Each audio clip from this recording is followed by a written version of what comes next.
Olá, bem-vindos a mais uma live do programa Reflexões Pedagógicas, Diálogo entre Teoria e Prática. Sejam acolhidos e abraçados pela equipe GEINF. Essa live foi elaborada pela equipe de gerência da Educação Infantil CEMED. Reflexões Pedagógicas é um programa de formação continuada da Secretaria Municipal de Educação de Campo Grande, MS. Agradecemos o apoio da Divisão de Tecnologia Educacional e da Divisão de Educação Especial. Agradecemos também às secretárias Elza Fernandes e Soraya Inácio, o nosso superintendente Valdir Leonel e nossa gerente Bel Correia. Agradecemos também os tradutores Ricardo e Cláudia. Eu sou a professora Iná e, juntamente com a professora Jaqueline, iremos apresentar essa live. Olá, Jaqueline. Olá, Iná. Prazer estar com você mais uma vez. Bom dia a todos. Na live de hoje, nós discutiremos o tema o desenho e o seu percurso criativo, tá? Considerando as especificidades dentro da educação infantil. E essa live, ela destina-se aos professores da educação infantil do grupo 1 ao grupo 5, ok? Pode passar o slide. Como o nosso tema é o desenho, então nós queremos saber, né, qual é a definição, afinal, do desenho. E nós podemos dizer que existem várias definições do que possa ser o desenho. Tudo que vemos na nossa paisagem cultural, construída e inventada pelo homem, algum dia foi projetado e desenhado por alguém. A roupa que nós estamos vestindo, a cadeira que nós estamos sentada, as ruas onde nós transitamos, né, o prédio, a praça, enfim, o desenho está em tudo. Em todas as atividades humanas, então, o desenho acaba se manifestando. Pode passar o slide.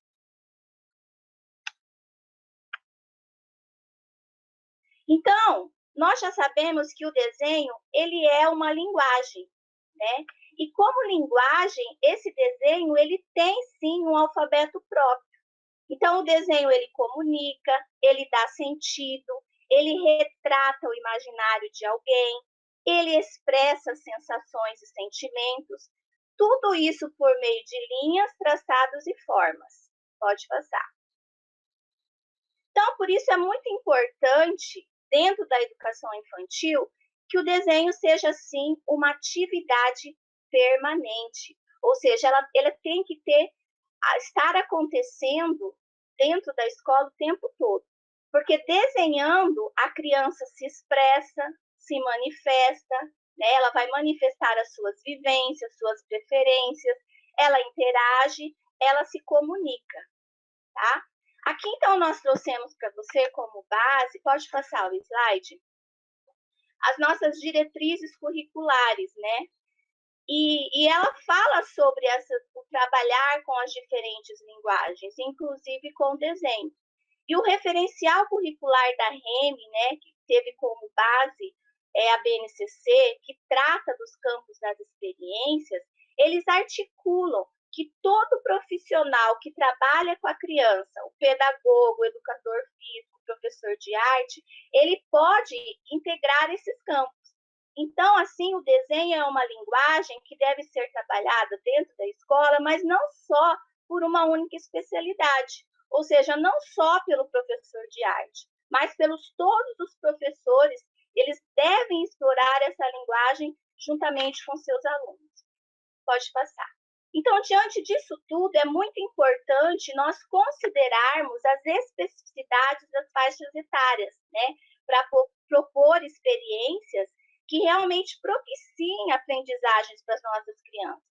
Então, diante disso, nós fizemos essa separação. Nós vamos falar primeiro sobre o foco e reflexões com crianças de 0 a 3 anos, que a Iná vai estar falando com vocês, e logo depois eu volto para a gente refletir sobre as possibilidades com as crianças maiores, de 4 a 5 anos, tá?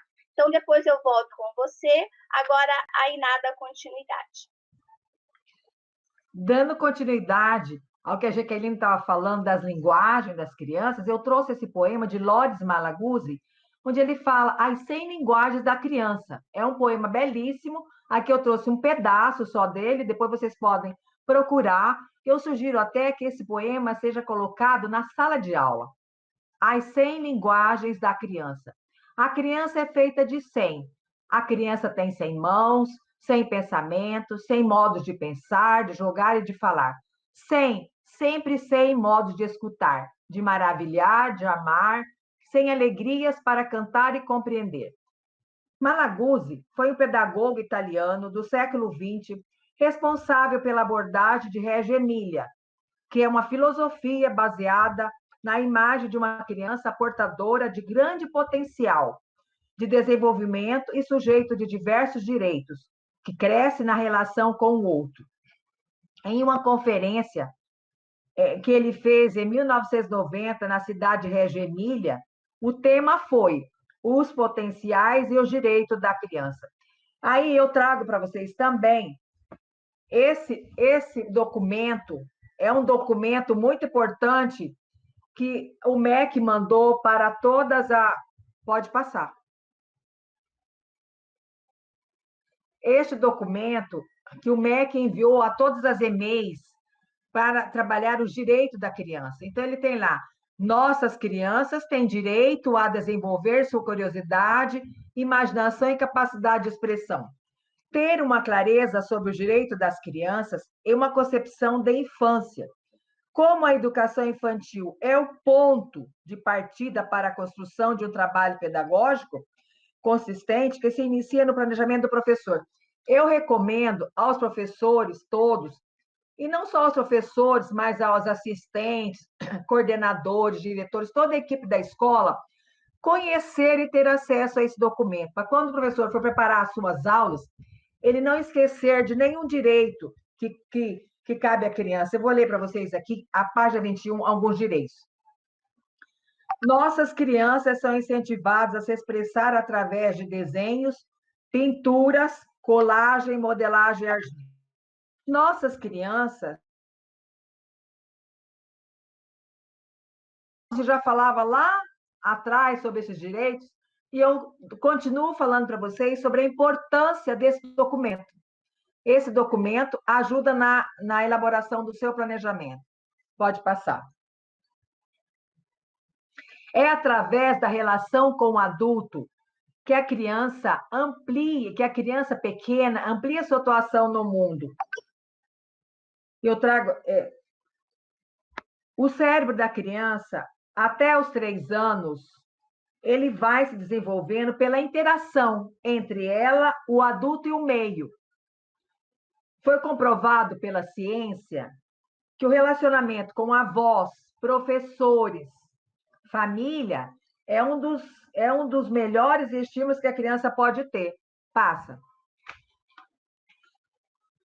O processo de conhecimento das crianças inicia-se na exploração dos objetos e nas experiências relacionadas às situações cotidianas. Aqui nós temos um brincar heurístico, que vem da palavra grega eureka, que significa descoberta. E esse brincar, ele contribui para o desenvolvimento das habilidades. Aqui a criança brincando com tapaué, com tampa, com trigo, fazendo a bagunça dela ali, mas esse brincar, ele ajuda a desenvolver as habilidades da criança. Piaget já dizia que as crianças são pequenos cientistas. Pode passar. Aqui eu trago a Edith Derdick. O desenho é brincadeira, é experimentação e é vivência. A precisão do gesto no papel está ligada à apreensão e domínio corporal, como um todo, a sua capacidade de encontrar apoios, entender os mecanismos corporais de equilíbrio e desequilíbrio.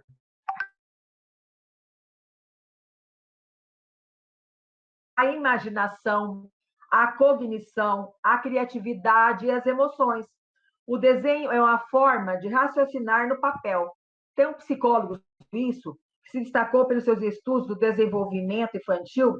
Ele tem uma frase muito forte, que ele fala que o desenho é um pedaço da criança deitada no papel. Pode passar.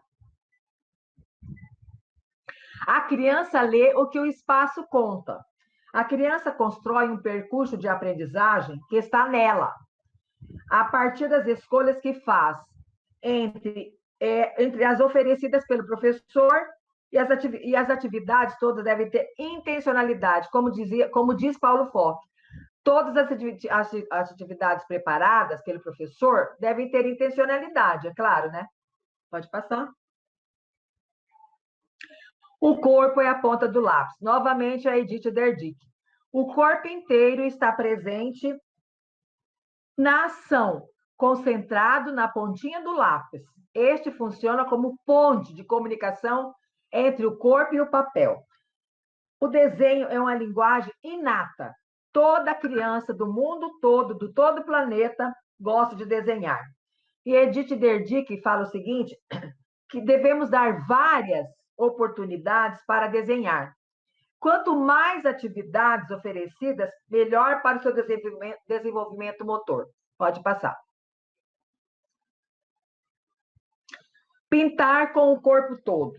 Aqui eu quero lembrar uma pedagoga, doutora em educação da USP, doutora Mônica Caldas Eriberg, ela diz o seguinte, que as crianças não têm corpo, elas são um corpo, um conjunto de capacidades motoras, cognitivas, sociais e culturais. Por isso, trabalhar os movimentos das crianças pequenas e também desenvolver a capacidade de comunicação e cognição. Essa meleca é necessária a criança trabalhar desse jeito, se envolver o corpo todo dela, porque a criança pequena de 0 a 3, ela aprende dessa forma. E eu quero deixar aqui uma sugestão para vocês do estudo de um artigo da doutora Mônica.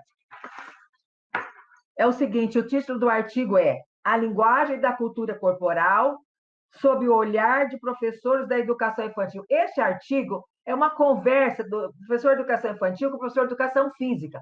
É muito bacana. Eu sugiro vocês estudarem esse documento, esse artigo dela, vai enriquecer melhor as aulas de vocês. Pode passar.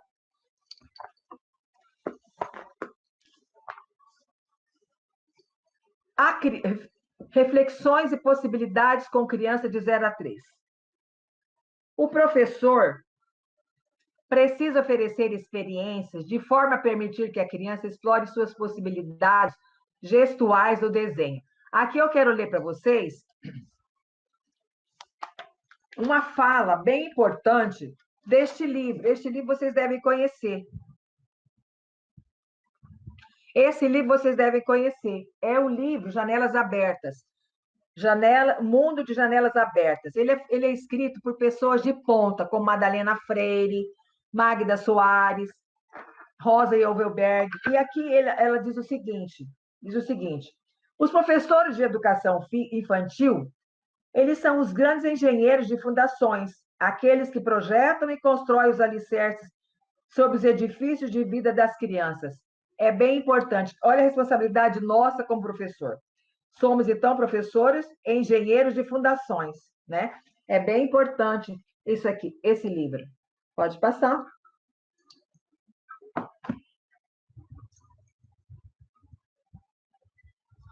Para a criança, o desenho inicia-se pelo simples prazer do gesto. Começa a desenhar imitando o gesto do adulto. Criança arrisca por impulso, sem direção certa. Nem sempre segue os movimentos. Mas a criança, ela mantém uma relação de propriedade com os seus rabiscos. Ela conhece seus rabiscos, ela entende aquilo que ela faz. É muito importante. Pode passar. Riscadores fáceis. Riscadores fáceis para segurar. Quando a criança for trabalhar, lá na escola, quando a gente voltar, se Deus quiser, nós vamos voltar logo, né? Então, nós vamos trabalhar com giz de cera mais grosso, com gravetos, né? Carvão, tijolos mais grossos, que caiba na mão da criança. Propostas de materiais de diversas texturas para o bebê explorar. Aqui, vou dar para a criança explorar lixa, tecidos, plásticos, espumas.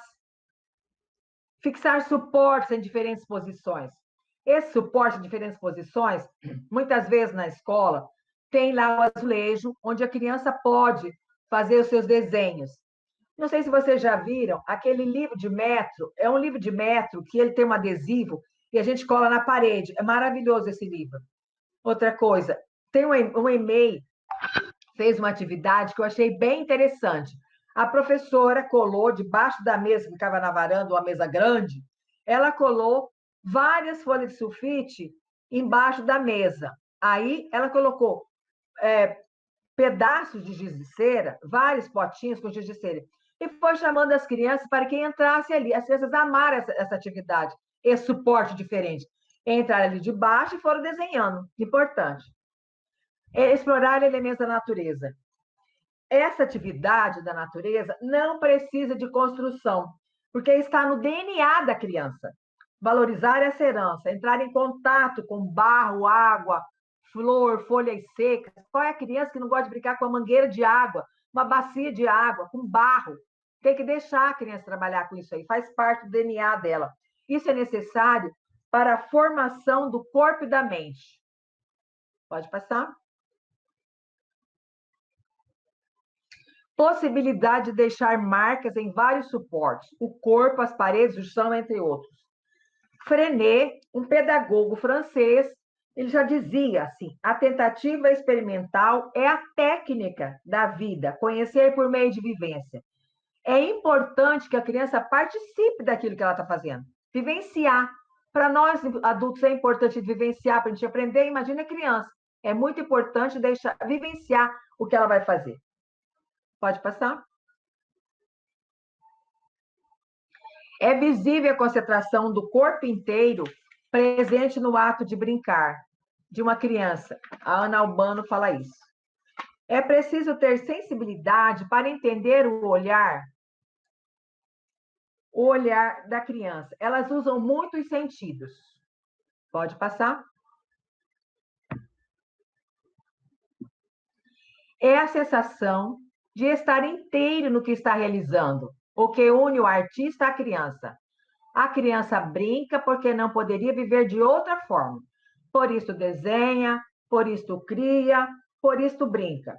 Aqui nós podemos lembrar os campos de experiências, que são eixos organizadores do currículo da educação infantil, proposto pela BNCC, que auxilia o professor a pensar sobre as experiências das crianças.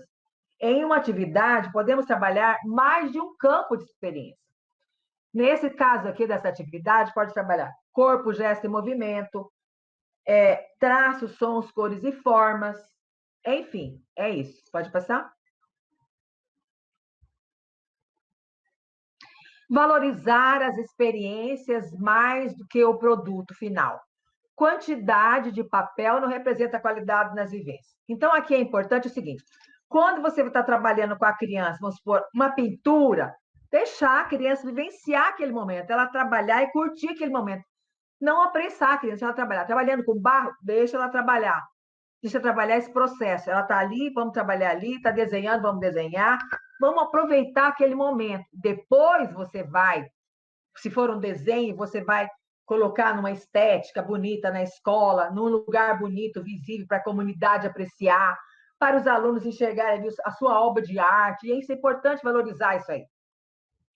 Sempre colocar o trabalho à exposição, nunca guardar os desenhos das crianças, nada disso, sempre guardar, deixar para a comunidade olhar, chama os pais para os pais valorizarem, olhar o desenho das crianças, né? É sempre colocar em lugar de destaque. Certo? Pode passar. Agora, eu chamo a Jaqueline para continuar nas possibilidades de 4 a 5 anos. Depois eu volto com vocês, ok? Obrigada, Iná. Bom, então nós já vimos que as crianças, né, desde muito pequenas, elas se expressam através dos gestos, né, do próprio corpo. Então ela usa o corpo para elas manifestarem as suas vontades, os seus desejos. Então elas estão sempre se expressando. E aí, a partir do momento que essa criança bem pequena, ela já consegue segurar um lápis, uma caneta, um giz, elas já começam também a se expressar no papel, né? E ainda que para nós adultos, né, esses desenhos, esses rabiscos pareçam assim algo indecifrável, né? A gente olha, parece que a gente não está entendendo nada, parece que aquilo não é nada. Mas ainda que esses primeiros rabiscos pareçam algo indecifrável, é muito importante nós entendermos que eles já vêm sim carregados de significado, né? Ainda que a criança desenhe pelo prazer do movimento, porque a criança ela sente prazer em movimentar os braços, né, as mãozinhas, em perceber que quando elas fazem esse movimento, elas deixam registros no papel, né? É uma atividade prazerosa para ela, mas isso não é só uma atividade sensório-motora, porque com o tempo esses rabiscos eles vão ganhando o quê? Complexidade, né? Então o desenho ele vai evoluindo conforme o desenvolvimento das crianças. Eles vão ficando mais ricos de detalhes, clareza, aproximação da realidade. As figuras vão ficando mais complexas e mais detalhadas, né? Então a criança vai desenvolvendo e nós também vamos percebendo nos seus desenhos esse desenvolvimento. Pode passar. Então, pode passar o slide. Então, diante desse contexto, é muito importante o papel do professor, que é o de estimular o senso de observação da criança, levar a criança a observar. Ora, mas a criança, ela já é uma observadora nata, porque a criança, ela é curiosa, né? Ela observa tudo. Mas o professor, o papel dele é trabalhar esse olhar da criança, esse olhar de observação da criança. Porque quando a criança ela observa, ela vê coisas, quanto mais ela percebe, mais ela observa, ela vai internalizando experiências, né? E ela vai adquirindo um repertório que vão ser expressos em algum momento através dos seus desenhos. Então, levar essa criança a observar a paisagem, o contexto social, tudo ao seu entorno, né? Então, ela vai adquirindo essa bagagem, internalizando essas informações e vai expressando através dos seus desenhos. E a proposta contemporânea do desenho cultivado é justamente isso: instigar a criança partindo do conhecimento que ela vai adquirindo na sua relação com o mundo. Então, o livro Desenho Cultivado da Criança, da Rosa Yavelberg, ela é uma autora que nós estudamos muito, nós vemos bastante livros dela, ao final vocês vão ter várias referências do material da Rosa e outros autores a que nós buscamos, né? A Rosa Yavelberg, ela fala muito sobre o desenho cultivado. E segundo essa autora, ela coloca bem claro que a escola tradicional, ela pregava que por não saber desenhar, então as crianças precisavam fazer cópias e cópias e mais cópias do desenho, para quê? Para chegarem mais próximo à perfeição, de acordo com o modelo da cultura adulta. Então, hoje nós já sabemos que essas propostas já foram superadas. Porque impor um ponto de vista do adulto é não levar em conta o saber da criança. Pode passar o slide. Então, é muito importante nós sabermos que o desenho ele não surge do nada. Ele precisa, sim, ser estimulado de forma significativa. Tá? E aí aqui nós temos essa afirmação. Se a gente sabe desenhar, pensar, a gente sabe desenhar. Quantos professores, né, já não se depararam com situações em que seus alunos chegam para ele, né, e falam: eu não sei desenhar isso, eu não vou desenhar isso, eu não consigo desenhar. Né? Quantas vezes? O que acontece numa situação como essa? Essa criança, ela está demonstrando uma insegurança que ela tem. Por que ela tem insegurança? Ao fazer determinados desenhos e se sente incapaz de fazer e diz que ela não consegue, que ela não sabe fazer. Isso acontece geralmente porque essa criança ela não tem informações a respeito desse objeto que ela quer desenhar, né? Então, nesse caso, o professor ele poderá ajudar essa criança estimulando ela a pensar sobre esse determinado objeto, animal, pessoa, o que for que ela esteja querendo desenhar, né? Então, por exemplo, se a criança quer desenhar um leão e ela fala, eu não sei desenhar um leão, eu não vou dar conta de desenhar um leão, o professor deve instigar, levar essa criança a pensar na figura do leão, ou seja, visualizá-lo mentalmente. Como é esse leão? Ele é grande, ele é forte. Mergulhar na imagem do leão, que é o exemplo que eu estou trazendo aqui para vocês. A partir daí, segundo essa autora, a criança ela vai, quando ela começar a desenhar, as mãos dela vão obedecer à cabeça. Então, é muito importante esse entendimento. Um desenho, ele não surge do nada, ele precisa ser estimulado de forma significativa.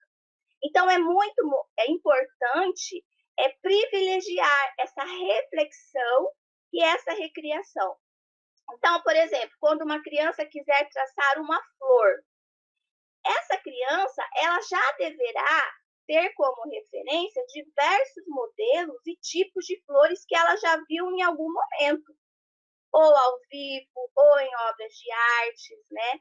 Ou seja, ao invés dessa criança elaborar aquela famosa imagem clássica das pétalas de flores em forma de coração, quem é dessa época? Eu sou dessa época, que todas as minhas flores, as minhas pétalas, tinham formato de coração. Eu e as minhas coleguinhas sempre desenhávamos assim. Era referência e era o modelo que nós tínhamos na época.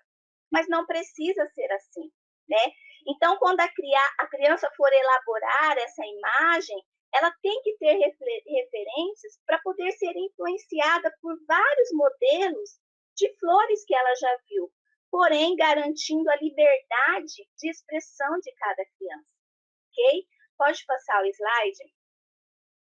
Então, diante desse contexto, a Iná até citou aqui a questão da valorização do desenho da criança.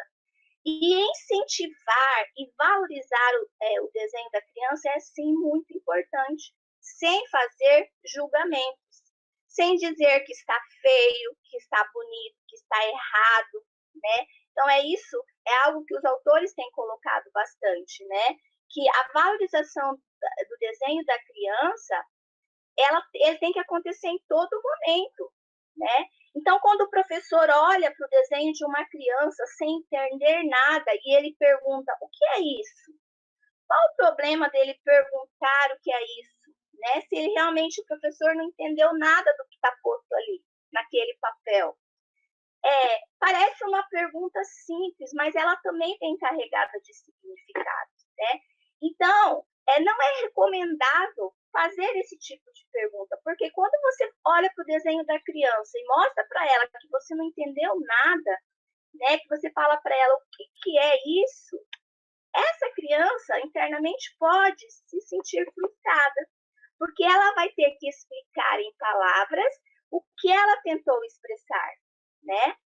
Obviamente que essa criança deve expressar as suas obras, as suas criações. Mas, ao invés de perguntar, por exemplo, para essa criança o que é isso, nós podemos mudar um pouquinho essa frase, substituindo o que é isso para conte-me mais sobre o seu desenho. Fale mais sobre ele. O que você pensou, no que você imaginou, e automaticamente essa criança ela vai falando, ela vai expressando, sem se sentir frustrada do professor olhar, do adulto não entender nada daquilo que ela tentou expressar ali naquele papel. Pode passar. Então, é muito importante essa valorização. Olha essa citação. O desenho é um pedacinho da alma da criança deitado no papel. Então, quando nós falamos de valorização do desenho infantil, ele é um ponto importantíssimo no papel do professor, que a Iná até colocou aqui, falando da questão das exposições. Então, a maneira como nós interagimos com a criação de cada criança, ela demonstra, sim, o valor que nós estamos dando a essa criação, a essa produção. Então, expor o trabalho da criança é uma forma de valorizá-los. Então, não colocar de qualquer jeito, em qualquer espaço que está sobrando, em qualquer parede, mas preparar o lugar, preparar um painel, preparar uma parede para que esses desenhos das crianças sejam expostos, para que elas mesmas percebam como tem o valor da sua criação, né? Então, é muito importante essa valorização. Então, dessa maneira, toda a comunidade escolar, a própria família, vai começar a perceber que não importa a maneira, os traços da criança, mas tudo que ela faz tem o seu valor, né? Então, é muito importante essa valorização. Pode passar o slide. Então, diante disso tudo, nós podemos dizer que não existe desenho imperfeito, ok? Criticar negativamente o desenho das crianças, na maioria das vezes é por isso, é porque nós o julgamos imperfeito. E o desenho da criança, ele deve ser valorizado, como nós já dissemos, e vamos afirmar isso a todo momento, eles são frutos das suas vivências e das suas experiências.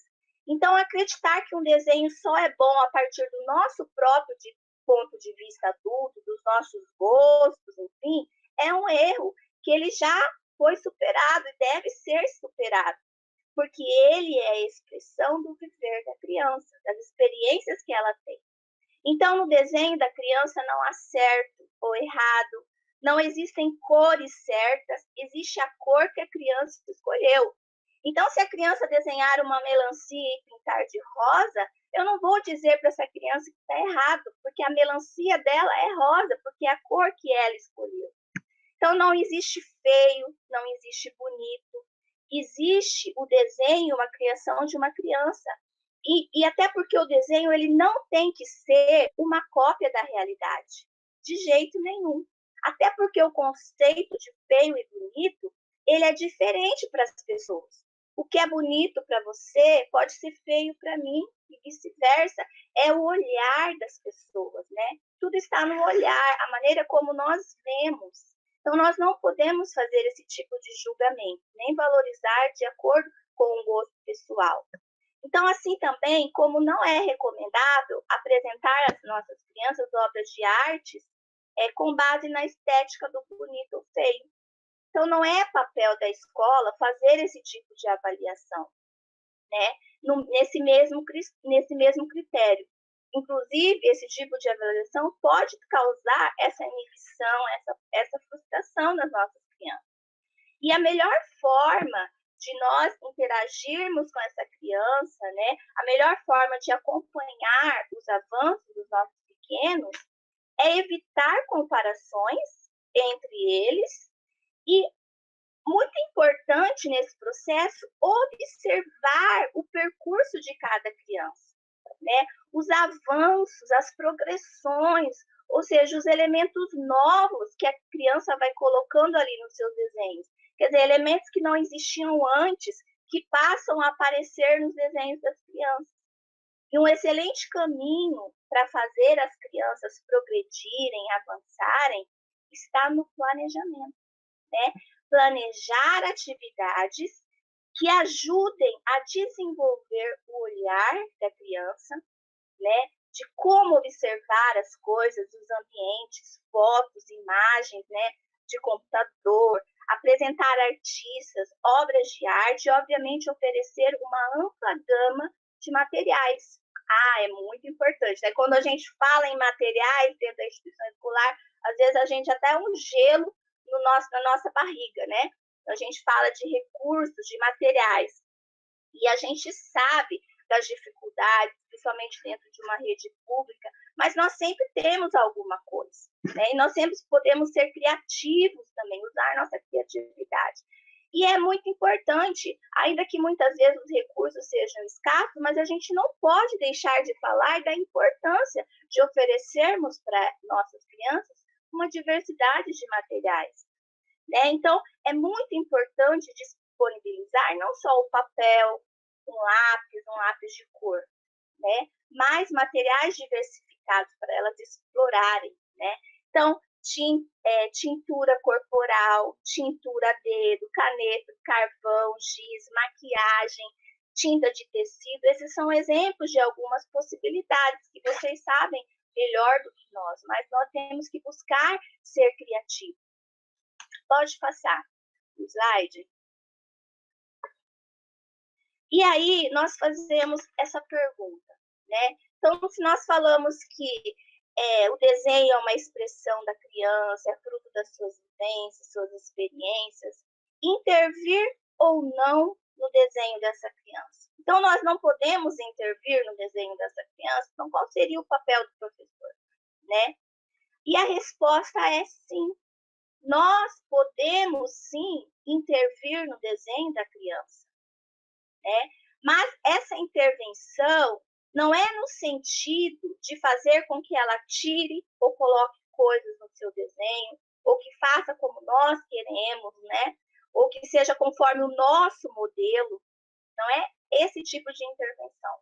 O recomendado é que o professor participe desse momento de criação, do desenho da criança, sem fazer julgamento, como nós já dissemos, mas sempre fazendo perguntas, instigando a criança a pensar mais sobre a própria criação. Então, isso é uma maneira de intervir. E o papel do professor é dar condições para que a criança possa se expressar. E existem muitas possibilidades de criar situações para os desenhos. Então, por exemplo, se uma criança ela tem a tendência a fazer desenhos muito pequenos, pequenininhos assim, essa criança ela precisa ter a oportunidade de se expressar dessa maneira, de desenvolver essa habilidade, abrir os braços em um papel maior e experimentar outros tipos de movimento, né? E o professor pode possibilitar isso. Em contrapartida, uma criança que tem a necessidade corporal e expansiva de desenhar de maneira agitada, então ela é uma criança que precisa de mais espaço, ela é mais agitada, ela também precisa ter essas possibilidades, esse espaço. Então não adianta colocar, dar um pedacinho de papel minúsculo só para a criança, num espaçozinho apertado, porque a criança ela precisa de espaço para ela poder ampliar, inclusive, os seus movimentos. Então, nesse contexto, é importante que a escola repense qual espaço está dando ao desenho da criança, né? E muito importante, o primeiro passo diante disso tudo é entender que na educação infantil o desenho não deve ser considerado como uma preparação para a escrita, porque o desenho ele tem um valor em si mesmo, né? Então, a escola ela é um desses lugares onde as crianças podem e devem ter contato com outras referências culturais, diferentes daquelas às quais ela já está acostumada, né? A televisão e a internet, basicamente. Então, dessa forma, as nossas crianças, ela vai saber que começar a escrever não significa deixar de desenhar. Quer dizer, uma coisa não anula a outra. Então, é muito importante a intervenção e o planejamento do professor, né? O que seria o planejar? O professor vai planejar antevendo as possibilidades, pensando nas situações que podem surgir. Então, o professor ele precisa pensar nessas condições que ele deverá criar para que aconteça o movimento das aprendizagens das nossas crianças, dos nossos alunos. Pode passar. Aqui nós trouxemos esse artigo. Então, as diretrizes curriculares, elas trazem uma noção de currículo muito importante, né? Então, quando a diretriz, ela assume as nossas crianças como um sujeito biologicamente cultural que tem uma predisposição e um ímpeto por aprender. Então, esse ímpeto por aprender é algo nato nas crianças. A vontade, o desejo de aprender, de conhecer coisas novas. É uma condição interna das crianças, do ser humano, né? Mas essas condições internas, elas precisam ser negociadas com as condições externas, né? E é nessa interação que acontece a aprendizagem. Nessa interação entre as condições internas do ser humano e as condições externas que são oferecidas para ele. Então, diante disso, cabe ao professor criar essas condições externas. Pode passar.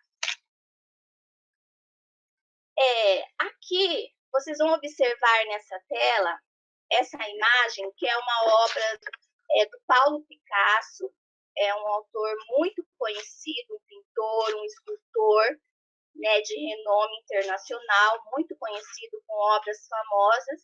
E aqui nós trazemos para você essa imagem de uma tela de Pablo Picasso, conhecida como As Etapas do Touro.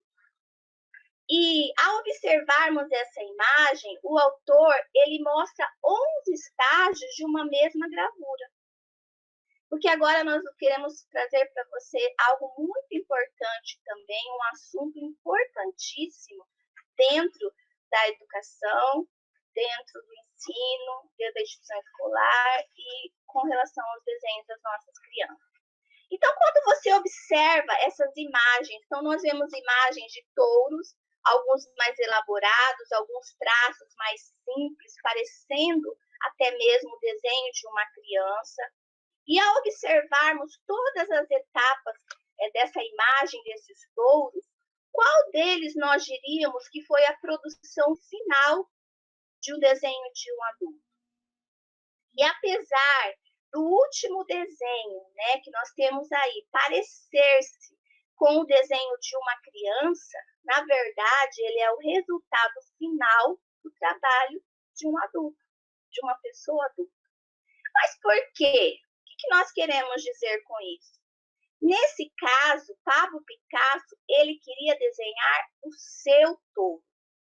Algo que tivesse a sua marca, a sua cara, a sua identidade. Ele não queria outro touro, ele queria desenhar o touro dele, né? Algo que fosse genuinamente dele, criado por ele. E é isso que nós chamamos de desenho sem estereótipo, que é o assunto que nós queremos tratar agora com vocês. Pode passar o slide, por gentileza. Então, o que vem a ser o desenho estereotipado? Em poucas e simples palavras, nós podemos dizer que o desenho estereotipado é aquele que tenta ser a cópia tal e qual de algum objeto. Nesse tipo de desenho não existe a marca pessoal, existe simplesmente a tentativa de se fazer uma cópia. Então, nesse tipo de desenho, qual que é o problema de desenhar, fazer um desenho assim? O desenho estereotipado, nesse tipo de desenho, a criança não desenvolve o seu processo criativo. E o que nós queremos que as nossas crianças desenvolvam? O processo criativo dela. E nesse tipo de desenho, isso não vai acontecer. Então, preencher desenhos com cores pré-determinadas ou reproduzir a cópia de uma imagem, ela não estimula o imaginário da criança, né? Não aflora as experiências dessa criança. Então, quando nós oferecemos para as nossas crianças imagens infantilizadas para serem coloridas, nós devemos fazer uma pergunta. E a pergunta seria, o que nós queremos? Qual é o nosso objetivo com isso? Quais habilidades, quais competências nós estamos querendo que as nossas crianças desenvolvam? É muito importante, né? Quando nós fazemos um planejamento, nós pensamos nisso. Bom, eu quero que as minhas crianças desenvolvam nesse processo, desenvolva tal habilidade, não é assim? E quando você oferece um desenho estereotipado, qual competência, qual habilidade você está querendo que elas desenvolvam? De quais conhecimentos essas crianças estão se apropriando? Porque essas atividades, elas estão dizendo que as nossas crianças são incapazes de produzir. Porque se elas têm que apenas reproduzir algo pronto, fazer igualzinho, então quer dizer que elas não são capazes de produzir. Então, o problema com os padrões estereotipados é que elas podam essa capacidade de imaginação das nossas crianças. Então, diante disso, a criança ela precisa ser estimulada a deixar a sua marca pessoal nos seus desenhos, para que eles realmente sejam a expressão das vivências dessas crianças. Então, pintar desenhos prontos, eles não promovem esse desenvolvimento e essa criatividade nas nossas crianças. Então, esse seria um problema. ok? Pode passar o slide? Então, diante disso, nós trouxemos aqui para vocês, vamos falar um pouco de algumas propostas que favoreçam as aprendizagens e o desenvolvimento do desenho na escola ou em outros espaços educativos, né? Nós vamos falar sobre 3 tipos: o desenho de memória, o desenho de imaginação e o desenho de observação. Existem muitas outras propostas, como nós não temos nem tempo hábil para falar sobre isso. Hoje nós vamos estar trazendo essas 3 propostas de desenho para vocês. Pode passar. A primeira proposta é a do desenho de memória, né? Então, o desenho de memória, o que nós podemos dizer sobre ele? Ele é um ótimo recurso para estimular a experiência estética da criança, né? Então, a criança, nesse tipo de proposta, ela vai colocar no desenho o que ela vê, como ela vê, mas, sobretudo, como ela interpreta o que ela vê. Então, nesse tipo de desenho, de proposta, a criança ela coloca nos seus desenhos aquilo que ela deseja evidenciar, destacando os detalhes que, para ela julga mais importante. E, obviamente, não podem faltar nesse desenho. Então, a criança ela vai desenhar imagens guardadas na mente, por exemplo, e lembrar de algum evento ou uma situação que marcou, que ela gostou, o que ela quer repetir, e ela vai desenhar. Nesse tipo de proposta, como sugestão para o professor pode, por exemplo, propor como desenho de memória temas familiares para essa criança, né? Como o lugar onde ela mora, as coisas da casa, as roupas, os alimentos que ela gosta, ou seja, situações do dia a dia dessa criança. Pode passar. Aí nós temos também o desenho de imaginação, né? Nesse tipo de proposta, como o próprio nome diz, a criança ela vai dar asas às suas imaginações.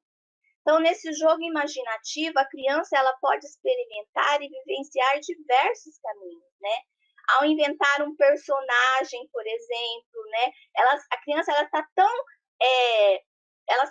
ela gosta tanto desse mundo imaginário, de personagens fictícios, de super-heróis, né? Tudo isso as crianças gostam muito, atraem muito ela. Então, ela ser influenciada, que ela faça esse tipo de desenho, que ela imagine algo novo, que não exista, né?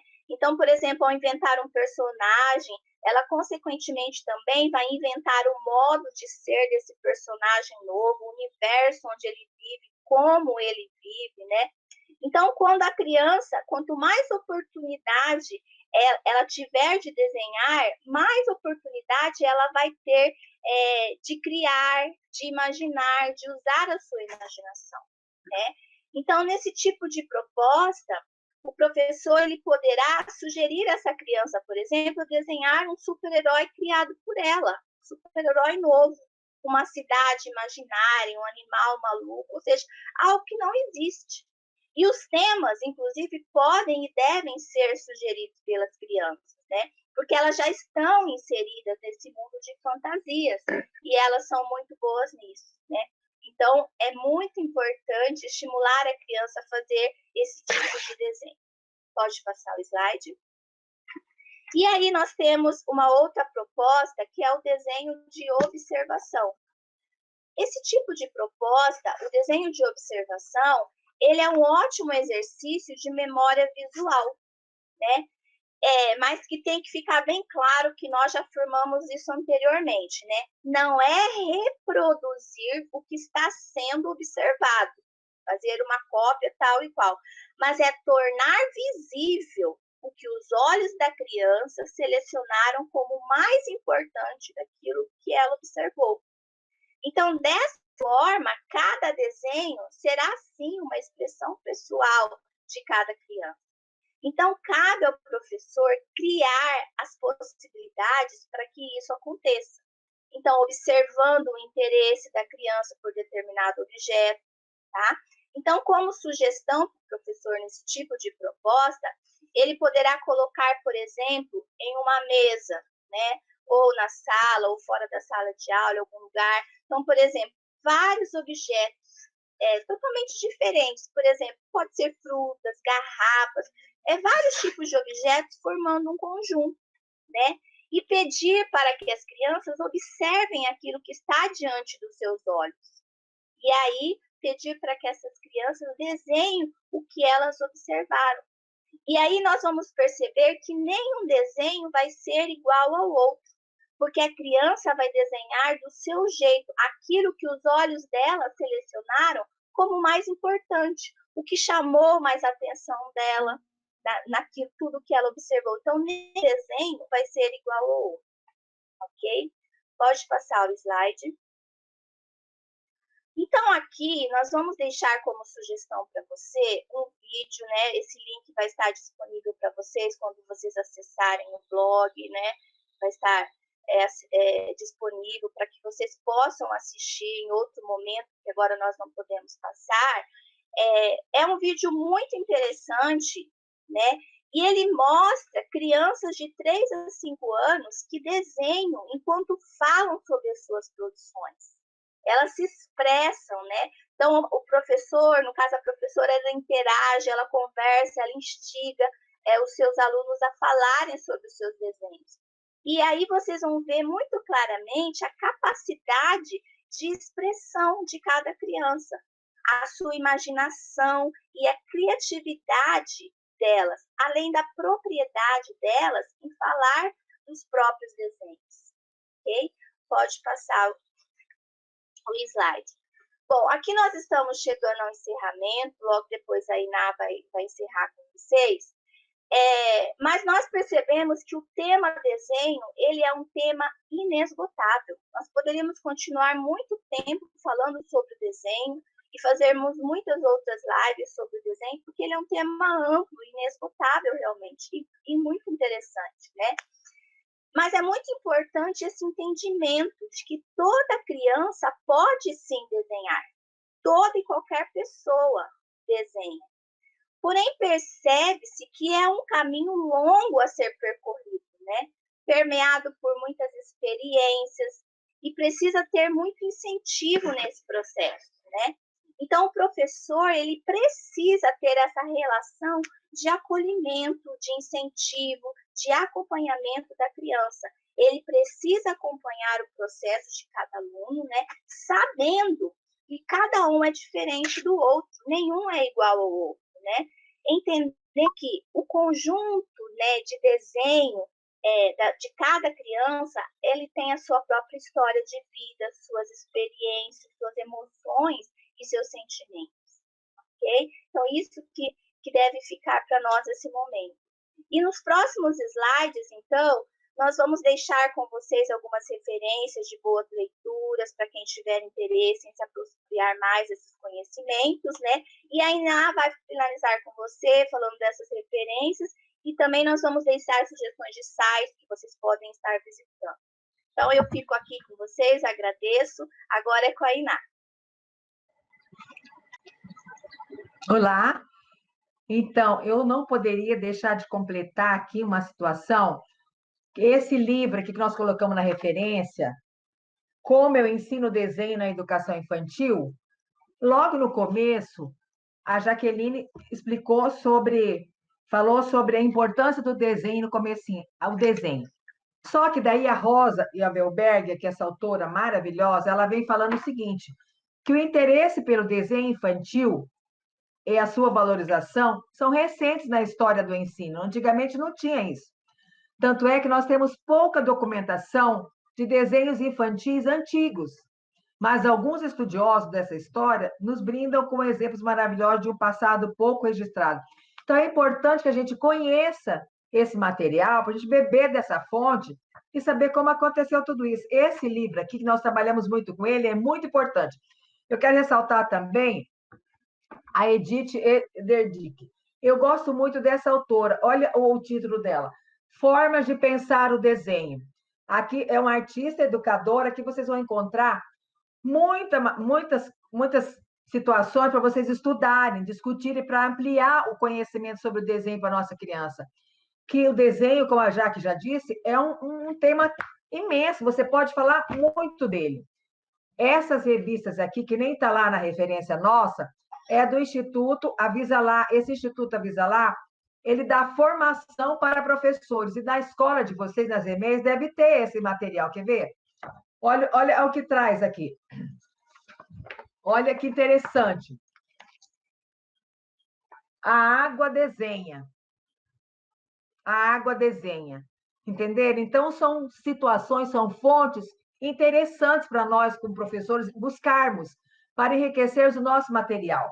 Eu não poderia deixar de falar também, voltando com esse material aqui, ó, que é Janelas Abertas, porque esse material ele está afinado com a BNCC, tá? Principalmente quando você for trabalhar campo de experiência. Ele está falando, ele fala também quem é a nossa criança. Então, é bom estudar. Nós temos que estudar para melhor fazer o nosso trabalho.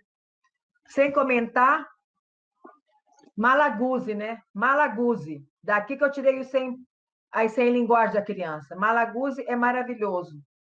E esse material nós temos no setor. Caso vocês precisem, pode procurar a gente lá. Outra coisa também, o nosso referencial. O nosso referencial, todo mundo tem, né? Aqui está cheio de atividades preparadas por especificidade de ano das nossas crianças, tá? É importante. Pode passar?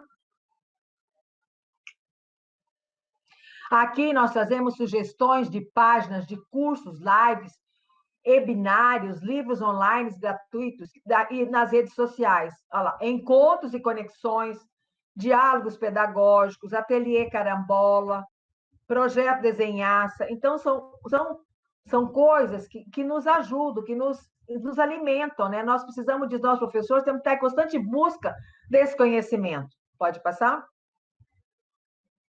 Aqui trouxe também endereço online de Museu Cultura Dom Bosco, das culturas de Dom Bosco. Né? Você visita com a criança, é importante, é interessante, é o bonito, é o belo. Mostrar o belo para a criança. Pode passar? Aqui também outro endereço. Museu Pinacoteca de São Paulo, Oscar Niemeyer. Pode passar? Aqui também tem o Museu do Rio de Janeiro, antes do incêndio, claro.